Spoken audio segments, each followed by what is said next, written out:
Coucou mes lumières, j'espère que vous allez bien. Je suis ravie de vous retrouver pour cette nouvelle guidance. Épisode 41 de la série Tornade. On va voir quelles sont les énergies cette semaine, quels sont les messages, qu'est-ce qu'on doit apprendre sur cet épisode. J'ai le rôle de la tierce, de la vipère qui est toujours omniprésent. Allons-y, qu'est-ce qu'on nous dévoile dans cet épisode? Bien sûr, c'est collectif, c'est une énergie, voilà. À tendance générale, ça peut ne pas parler à tout le monde, donc ne prenez bien sûr, comme d'habitude, que ce qui résonne en vous. C'est parti, Tornade, épisode 41. Quels sont les messages ?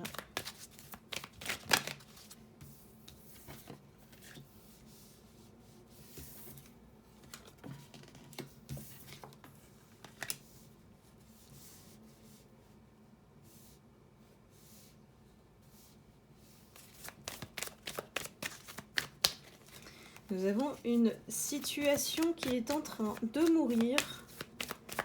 Littéralement, nous avons le cercueil. Quelqu'un qui a les mains, voilà, qui cache son visage. Quelqu'un qui est coupable ici. On a le coupable, on l'a trouvé. Ce qui fait que la situation est en train de dépérir pour cette personne.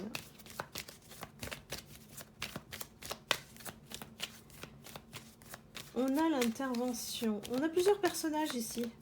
On a l'intervention de cet homme mature dont je vous parlais toujours, qui vient sauver la situation, qui remet les choses dans le droit chemin. Il y a une mise en lumière de tout ce que vous avez subi. Et j'ai l'impression que ça concerne un homme et une femme. On parle de mariage ici, alors ça peut être une association aussi professionnelle, une collaboration, un partenariat qui est en cause aujourd'hui. Peut-être qu'il y a des personnes qui sont venues communiquer à cet homme mature des informations. Pourquoi ? Pour restaurer peut-être leur, on va dire, se libérer du karma dont ces personnes se sentent coupables et sentent venir, vous voyez ? Donc il y a des personnes qui ont lâché des infos, messages, et pour restaurer leur valeur. Ils ont fait des choses dont ils se sentent coupables et sentent effectivement le tribunal arriver.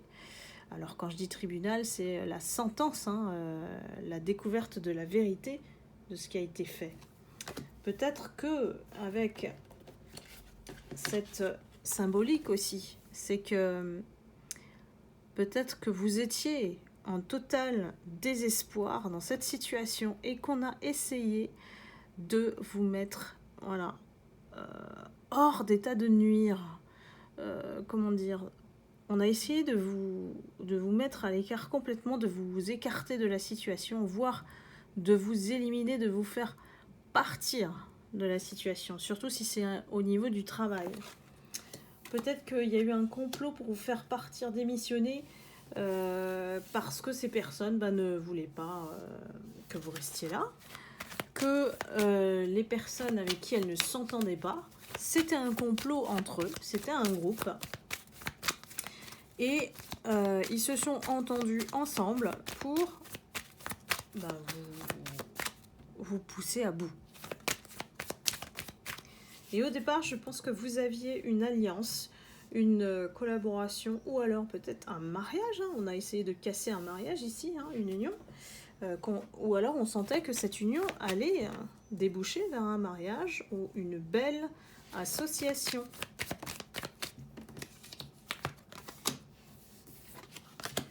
On a ici votre autre, la personne,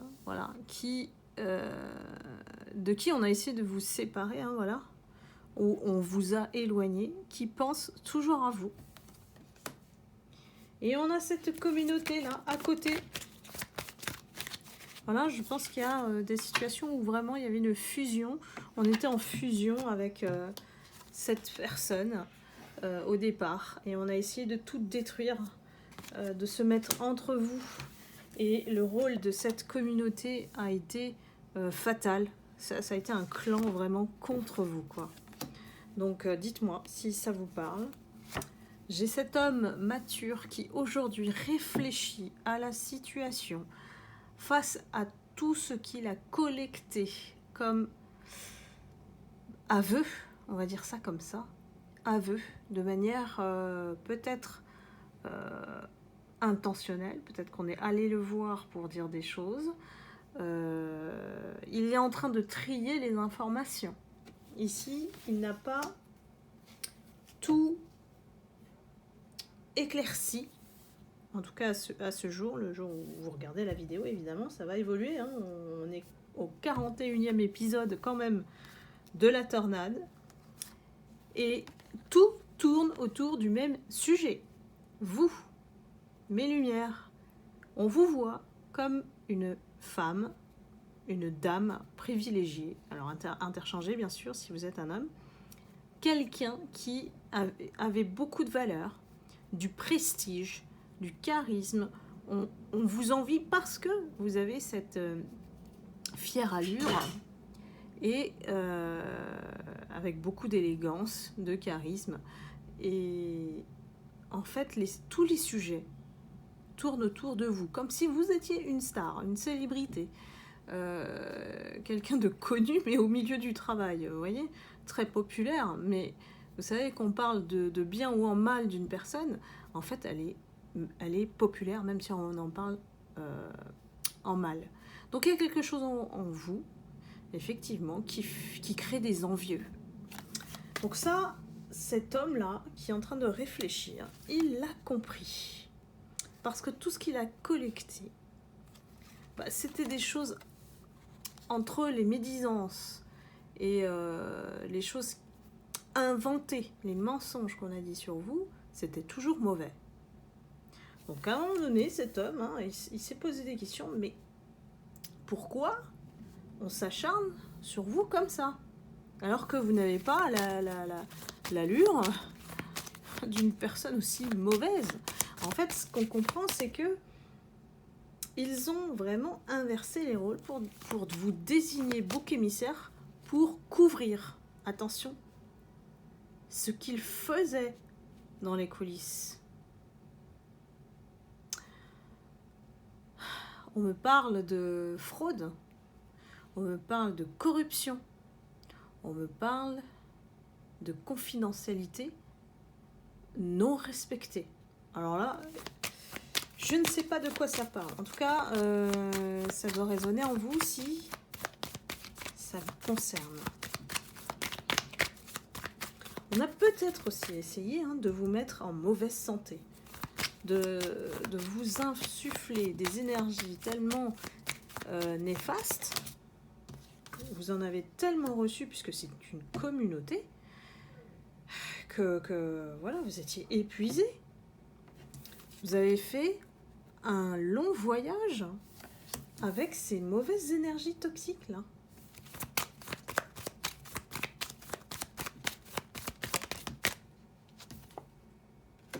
Ce qu'on n'a pas supporté.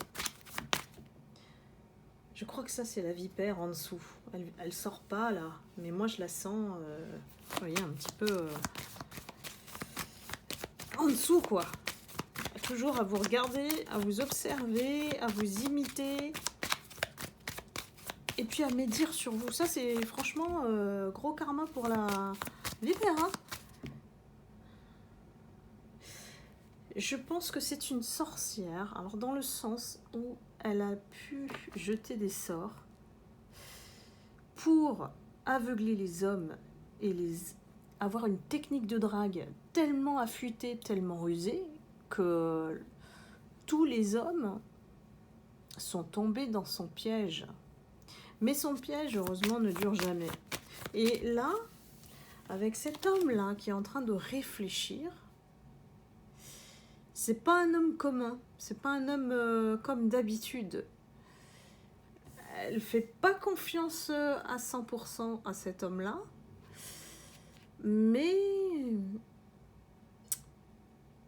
il arrive à instaurer cette confiance quelque part pour qu'elle puisse parler, cette vipère. Il y a beaucoup de médisance. Elle y va cash, vraiment, elle invente n'importe quoi, on me dit. Tellement elle vous déteste. Désolée, mais là, c'est cash. Hein. Et ce qu'elle déteste le plus, c'est tout le succès que vous avez auprès des hommes et vous faites rien. Alors que elle est obligée d'utiliser cette technique de drague manipulatrice pour avoir les hommes. Mais elle les garde pas, hein. Attention. C'est une technique qui marche au début parce qu'on la connaît pas. Et les hommes, ici, là, au départ, sont pas méfiants, quoi. Ils pensent vraiment que cette vipère, elle s'intéresse à eux. Alors que non. Non, c'est un jeu. Elle fait semblant. Elle fait semblant avec eux. Elle... Comment dire ? Elle a des allures, des gestes, des regards posés sur eux qui les valorisent, voilà, qui les valorisent tellement, qui les flattent. Mais les pauvres, s'ils savaient que c'est juste pour faire semblant, elle va pas aller au bout, celle-là. Elle ne va pas au bout. Non, c'est juste du jeu pour avoir ce qu'elle veut. Parce que parmi eux, il y a des gens, des hommes qui lui plaisent pas. Hein. Là, je rentre dans la tête, hein, presque, de cette vipère. Il y a des hommes qui lui plaisent pas du tout, mais elle fait semblant. C'est une espèce d'aguicheuse, d'allumeuse, en fait. Avec les hommes, elle sait s'y prendre, avec son jeu technique de drague, là. Mais elle ne les a pas longtemps. Et heureusement pour vous, mes lumières.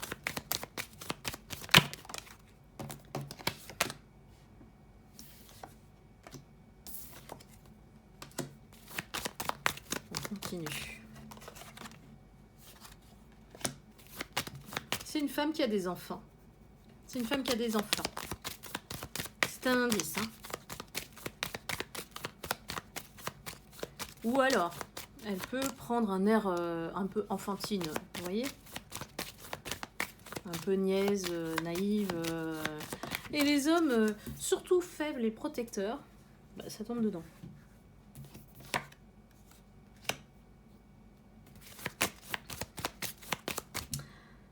C'est comme si elle a reçu un message. Ça y est, on y est. Je suis dans son énergie, là. Elle a reçu un message qui lui a pas plu. Elle était dans une certaine attente par rapport à cet homme-là. Je ne sais pas pourquoi on me le remontre tout le temps. Et je le vois vraiment en position comme ça en plus. En train de réfléchir. C'est quelqu'un de sage quand même. Hein. C'est quelqu'un qui est en train de réfléchir à toute la collecte d'informations qu'il a aujourd'hui. Hein. Il a amassé pas mal d'infos. Hein. Et donc elle a peur. Elle a reçu quelque chose. Pourquoi ? Parce que je pense que cette personne a commencé à sentir que il a pris des distances.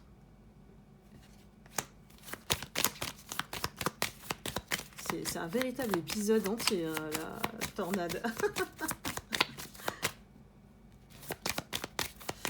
Alors, qu'est-ce qu'on nous dit d'autre ? Moi, je laisse les guides transmettre.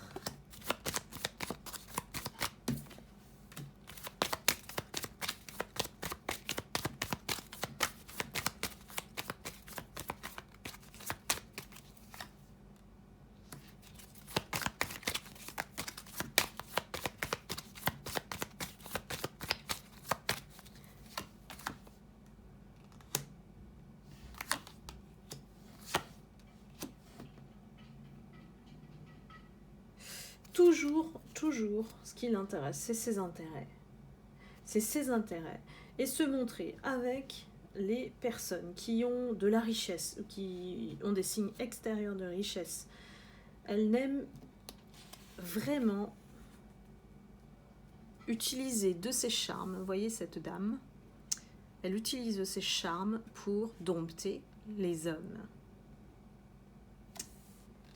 C'est quelqu'un qui vraiment, en plus, on me dit que c'est pas seulement cet homme-là, il y a quelqu'un d'autre aussi. Elle fait ça, en fait, peut-être à plusieurs hommes. Et ces hommes-là se doutent même pas.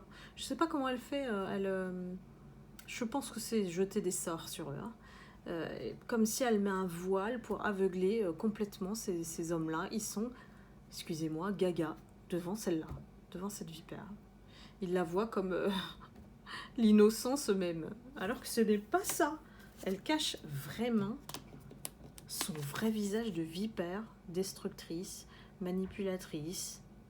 Et tant qu'elle peut profiter, en fait, elle le fait, et avec tous les hommes. C'est pas seulement un. Seulement, ces hommes sont assez naïfs parce qu'ils croient, en fait, dans la sensation que j'ai que c'est privilégié, qu'elle s'adresse à eux comme s'ils étaient uniques. Vous voyez ?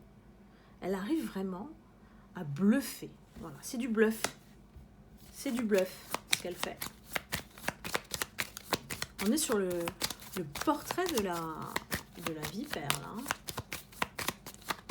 Elle est, pour moi, l'actrice principale, hein, depuis 2-3 épisodes.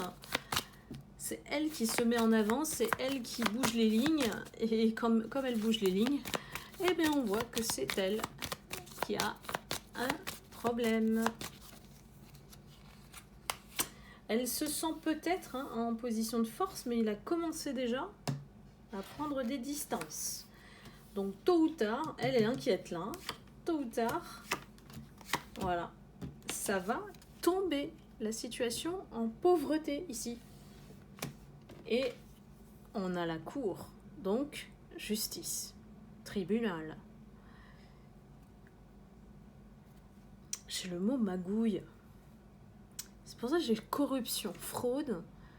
Ça peut aller jusqu'au tribunal ici. Et il faut aller au tribunal. Il faut des témoins. Il y en a plein qui vont parler parce que il y en a aussi qui se sentent coupables d'avoir fait du mal. Parce que ils ont été aussi manipulés. Et que si c'est dans le travail, par exemple, ils ont poussé beaucoup de personnes à démissionner. Et il suffit juste que ces personnes portent plainte contre la vipère et son associé, je dirais. Son associé de magouille. C'est une association de malfaiteurs ici. D'une malhonnêteté, on imagine, on soupçonne même pas. Voilà, on a la carte des voleurs. Ce sont des voleurs. Mais alors des voleurs, alors en termes d'abondance, mais aussi des voleurs de vie. Parce qu'en fait, ils vous mettent une sale réputation. On touche votre image, on vole votre vie, là. On essaie de détruire votre vie. J'appellerais ça des voleurs de vie. Mais oui, et le changement arrive. On a la carte du changement. Ça va pas rester comme ça. En tout cas, pour ceux qui ont une vipère comme ça dans leur entourage qui s'acharne, voilà. Ça va pas continuer comme ça. On a vraiment quelqu'un qui va faire acter les choses, peut-être porter l'affaire en justice, et vous serez peut-être amené à témoigner. Donc faites-le, mes lumières, si c'est le cas. Il y a peut-être des retombées qui vont être... Ouh, c'est gagnant là. Allez-y, si vous êtes dans cette situation et que on vous demande de témoigner, d'aller devant la justice, vous allez gagner en réparation et peut-être en indemnité ici. S'il y a eu harcèlement et préjudice moral, allez-y. Pour moi, là, vraiment, l'affaire, ici, elle est portée en justice. Ouh là là! Carte de la prison. Donc, vous voyez, vous croyez qu'on fait du mal comme ça et qu'on les laisse agir comme ils le veulent, là, longtemps comme ça? Non. Ils vont payer. Ça, c'est le karma. Hein. Prison. Si c'est pas la prison, décision de justice, la réelle, hein, c'est la prison mentale. C'est l'enfermement. C'est la solitude. C'est l'abandon. C'est le rejet. Vous voyez, ça, c'est le karma. Hein. Et nous avons 2 personnes qui se retrouvent au bout de l'histoire. Alors, est-ce vous, voilà, qui avez grandi? On parle de femmes matures. Parce que, pour moi, bah là, mes lumières, vous êtes des guerriers et des guerrières. Hein. Parce que pour avoir tenu dans cette situation, le gros lot, c'est cet homme-là. Je vais dire ça comme ça. Le gros lot, c'est lui. Vous allez récolter quelque chose, dans tous les sens du terme, un retour, une récompense de cet homme, un cadeau divin. On ne me parle pas si c'est sentimental ou pas, mais en tout cas, c'est l'aide de cet homme qui est tellement important, qui vous soutient et qui va vous valoriser. Donc là, vraiment, j'ai un dénouement de l'histoire. On me parle de travail, donc c'est peut-être une situation qui se produit au travail. On me parle de cadeaux, hein. On me parle de cadeaux, là. De récompenses divines. On vous restaure peut-être votre image au travail. Hein. Il y a ça aussi, hein. Et on reconnaît votre travail. On reconnaît vos efforts, tout ce que vous avez fait. Et la belle clôture, la belle conclusion. C'est vous comment on vous voit aujourd'hui. Telle une fleur qui tient une rose. Voilà, pas besoin de se montrer avec des signes extérieurs de richesse. Non, vous, votre richesse à vous, c'est votre cœur. C'est le cœur généreux que vous avez, les valeurs. Et on vous voit enfin sous votre vrai visage. Donc les voleurs ici sont condamnés à vivre leur karma. Et je pense que les personnes qui ont participé à ce complot, mais de tout un groupe, hein, on y est, hein, commencent à délier les langues et à avouer ce qu'ils ont fait. Soit à la justice, soit à cet homme-là, là. Cet homme qui a collecté beaucoup d'informations. Donc voilà mes lumières, c'est étonnant, passionnant, et je suis surprise vraiment qu'il y ait autant de lumière qui se retrouvent dans la série Tornade. C'est inquiétant parce que ça montre aussi que la nature humaine, elle est tellement mauvaise quand ils sont guidés par leurs ombres, voilà, par leur côté sombre. Et c'est destructeur. Comment l'être humain il peut être aussi vicieux envers un autre être humain, quoi. Tout ça par intérêt, quoi. Enfin bon, ça, ce n'est que mon opinion. Mais voilà, je vous remercie infiniment de vos commentaires parce que ça me conforte aussi de continuer hein, cette série Tornade. On a toujours des détails rebondissants. Et puis voilà, moi je vous remercie infiniment de votre fidélité, comme d'habitude, et de votre confiance aussi à la chaîne et aux abonnés, voilà, qui reçoivent les vidéos avant, et aux personnes qui me consultent en privé. Voilà mes lumières, je vous envoie beaucoup d'amour et de lumière. Et puis je vous retrouve très vite pour une prochaine guidance. À bientôt, bye bye.